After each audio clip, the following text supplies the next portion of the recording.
first question to you. COVID hits, schools close. What was your thought process? How did you start thinking, you know what, I'm going to start holding psych classes online and on YouTube? Yeah. So, back in March, it was really strange. It was like, all right, school's done starting today. And so I was at home. I play a lot of music anyway, and I try and incorporate it into my practice. And I sat outside and I was like, all right, I'm going to just sing a song about empathy, or like just do something to like, so the kids can see my face and be like, okay, it's not as weird that we're at home right now. And so, yeah, I just did it once. And on that first video, I was like, I'm going to do this like once a week. And, let me know if you have any questions or ideas. And there was just so much good feedback the first day. And I just started making one song a day and assigning homework. And it was just like a way to keep some normalcy in a really strange time.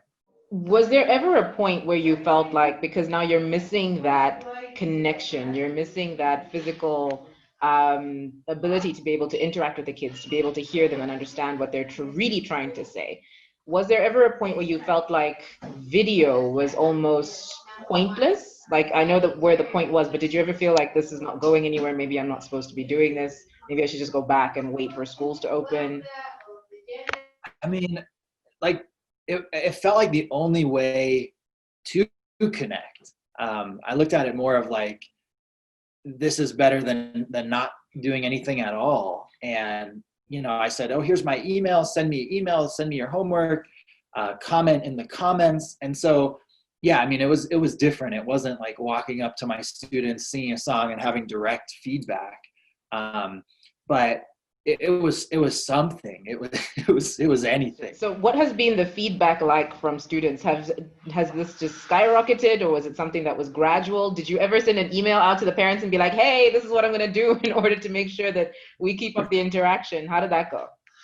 Yeah, so the first video, I sent it to my office staff, and they sent it to all the families.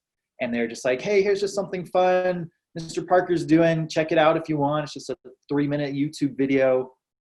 And then pretty much right away, kids were commenting in the comments, sending me their homework.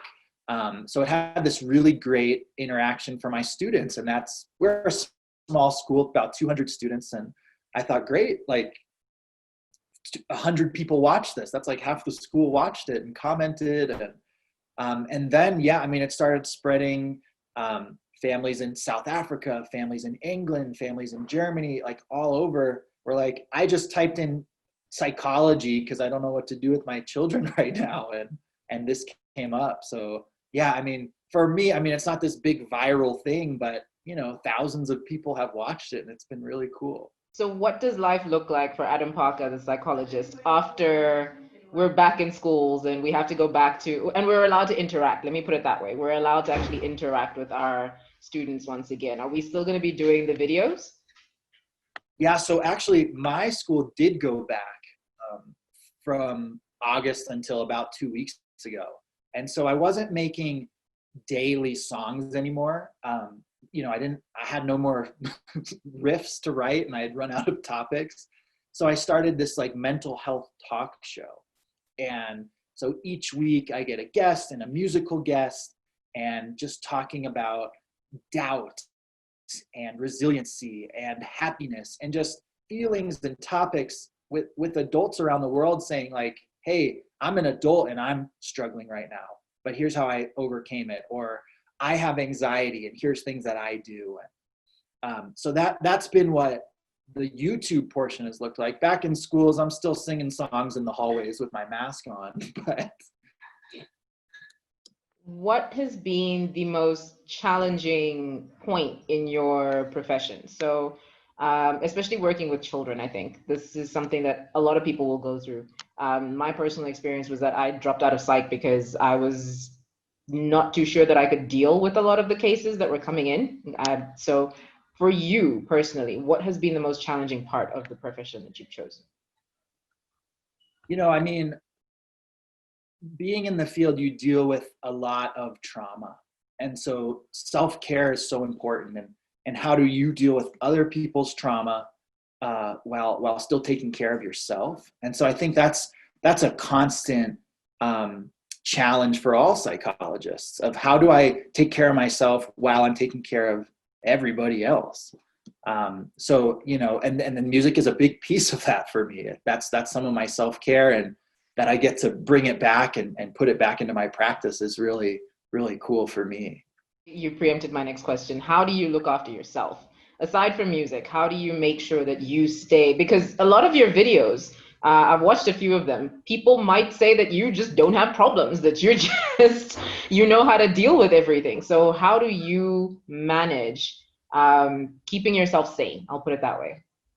Yeah. You know, I think like loving what you do is really important, right? And I know it's like a cliche to say that, like, if you love what you do, you'll never work a day in your life. And so, but really finding some value and some enjoyment in what you do.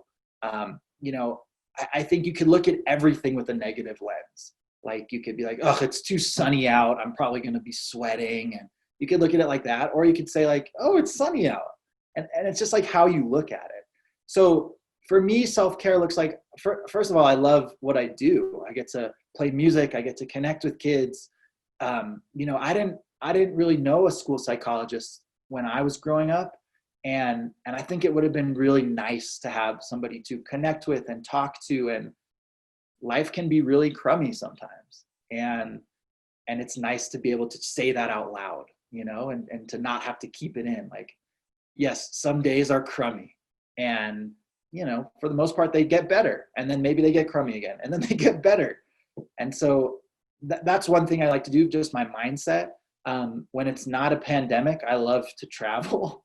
And so right now, traveling looks like going to my backyard or going for a walk or a hike. And so, yeah, doing things that you still love. The job is so important, but you need to take space for yourself too.